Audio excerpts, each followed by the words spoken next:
So my friends, I'm Frankie and welcome to Club Foodie. June is definitely the month to celebrate strawberries. There are festivals everywhere highlighting this amazing fruit.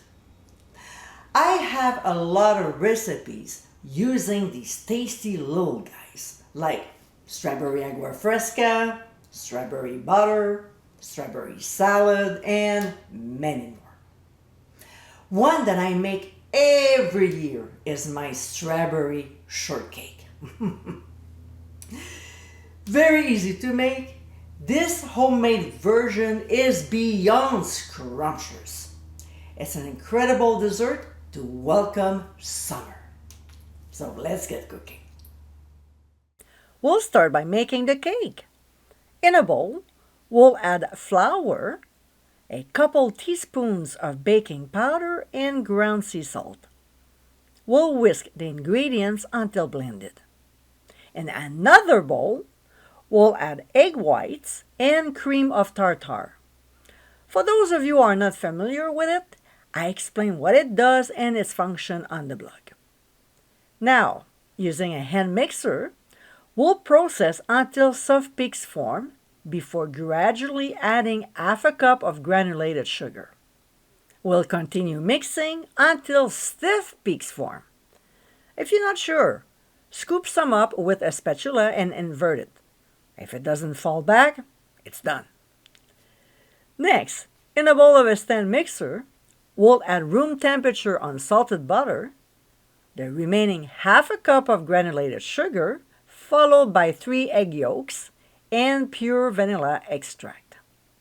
Using the paddle attachment, we'll process on medium speed until the ingredients are nicely mixed, cleaning the sides and the bottom of the bowl. To this, we'll add half of the dry ingredients and half of the milk. We'll reduce the speed to low and blend everything before adding the rest of the dry ingredients as well as the milk, and process again. Don't forget to clean the sides and the bottom of the bowl. There's always something sticking down there. Alright, so the next step is to add the meringue to the mixture, and using a spatula, we'll gently fold it into the batter. Don't overdo it, okay? Here's our 8-inch springform pan that we placed a parchment paper round in it. I'm not showing you how, and to view it, the link is on the top right corner of your screen. We'll pour the batter in it and level it out. Don't tap the pan on the counter, otherwise you'll knock the air out of it. We'll transfer the cake to a 350-degree preheated oven and bake for 40 to 45 minutes or until a cake tester inserted in the center comes out clean with just a few crumbs. We'll remove from the heat to a wire rack and carefully unlatch the springform pan. We'll let the cake cool completely. Meanwhile, we'll look after the strawberries and the whipped cream.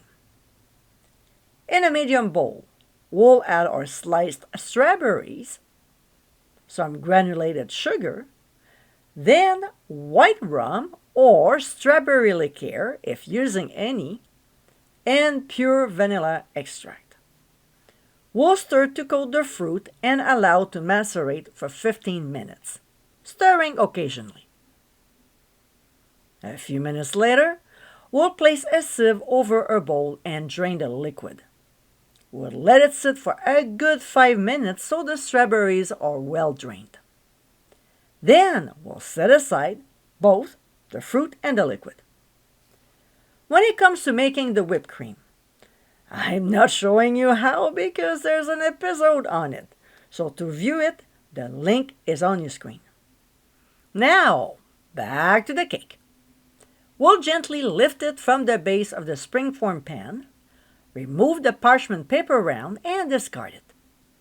If the cake is still a little warm, we'll leave it there until it gets to room temperature.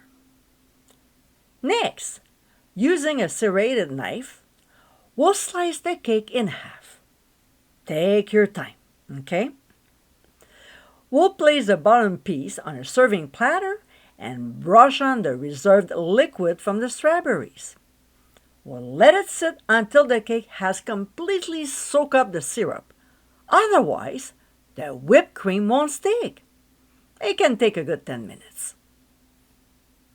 When the liquid is absorbed, we'll spoon about half of the whipped cream onto the bottom cake, spreading out evenly and covering the surface, but leaving a little space around the edges. To this, we'll add the drained strawberries on top of the whipped cream, keeping about half a cup for garnish, and then place the top layer cake, pressing down gently. We'll cover with the remaining half of the whipped cream and bring it up all the way to the edges.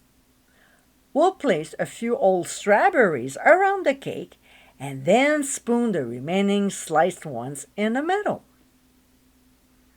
And my friends, this is our strawberry shortcake.